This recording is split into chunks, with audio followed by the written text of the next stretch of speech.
Like many of us, my parents used to love attending live events before the pandemic struck. From sporting events to concerts, the atmosphere, as well as maybe being a little too physically close to strangers, brought them a sense of excitement and enjoyment.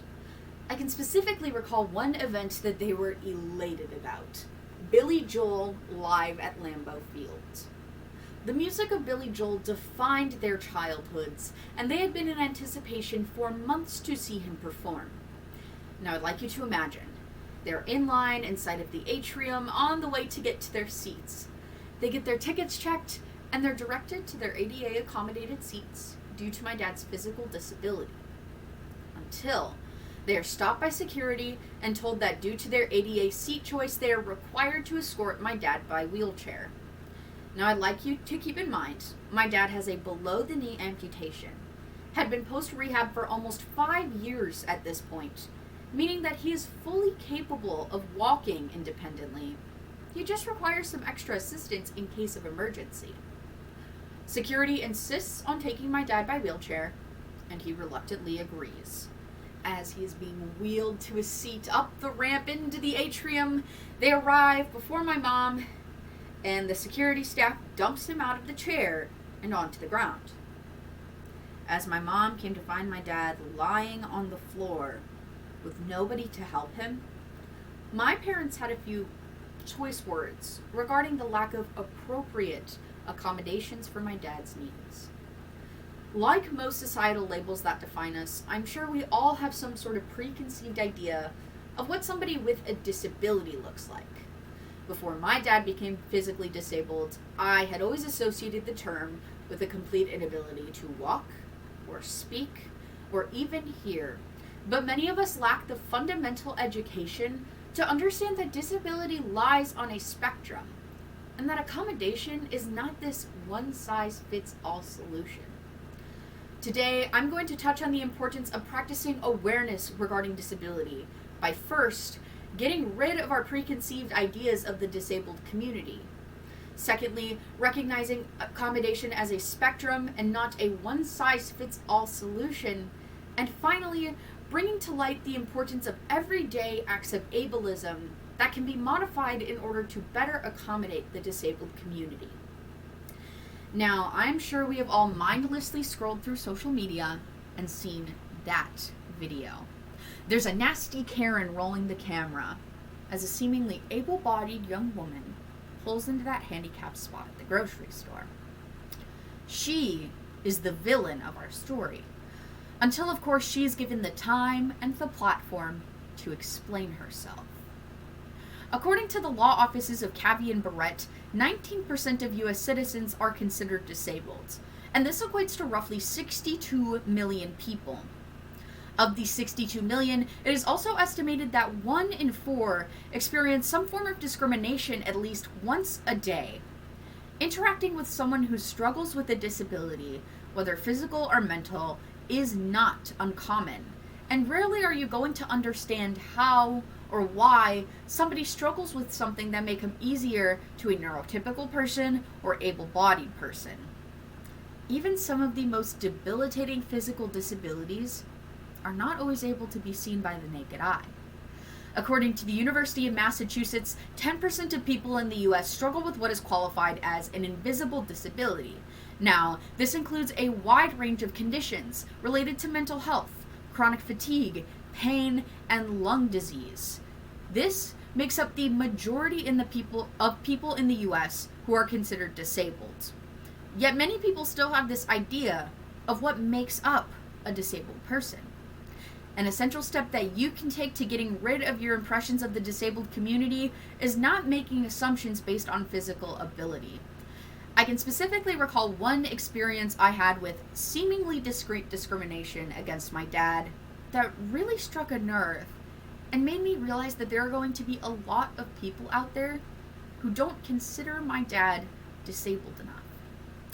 In a particularly nasty verbal altercation between my dad and our neighbor, we were trying to calmly explain that we needed an accessible parking spot behind our garage in order for my dad to better get in and out of our vehicles. My neighbor, red in the face after yelling at my dad for parking too close to the back of his truck, retorts, and he says, "Well, I've seen you walk around the block with the dog, and I've seen you take out your trash. You can't be that crippled." This particular instance made me all the more protective and aware of how people with disabilities face discrimination every single day. What started as an innocent butting of heads between neighbors became a personal attack on my dad and his needs. Now, although this comment was brash, and he probably did not realize the intense punch that it packed, he made it very clear that it is important to wipe away the expectations and ideas created of the disabled community. In the same way that disability can be identified on a spectrum, the same can be said for accommodation. Many disabled people have to deal with a lack of appropriate accessibility or even a lack of accommodation entirely to navigate their everyday lives. According to the United States Commission on Civil Rights and their research on the quality of life in disabled citizens, although the passing of the ADA caused a profound change in public accommodation, many people still struggle with a lack of proper accessibility. In short, although the government standard of the treatment of disabled people has improved, many people are still feeling left out and put to the wayside. Being aware of the spectrum of disability is one of the most critical steps in becoming actively anti-discriminatory. Someone with a prosthetic body part that has mobility issues is not going to need the same level of accessibility and care as someone who is entirely unable to walk. The Lambeau Field staff followed a given protocol in my father's case, as I had stated previously. However, they did not take the time to think about the implications of the way that they treated my dad. This later proved to be harmful and quite honestly embarrassing. Being cognizant of proper accommodation and adjusting protocol to make all disabilities feel represented is one of the easiest ways in improving the standard of public accommodation and everyday life for the disabled community. We must collectively work to become actively anti-ableist in order to improve the lives of disabled people around us. It has been reported that 67% of people surveyed by the disability-based charity Scope Out Today find that interacting with disabled people makes them uncomfortable. Now, whether this can be attributed to a lack of education or even a lack of exposure entirely, there is still a lingering stigma in our society. In the same way that we profile physical disability, I'm sure that many of us have grown up to believe that autism looks and presents in a certain way.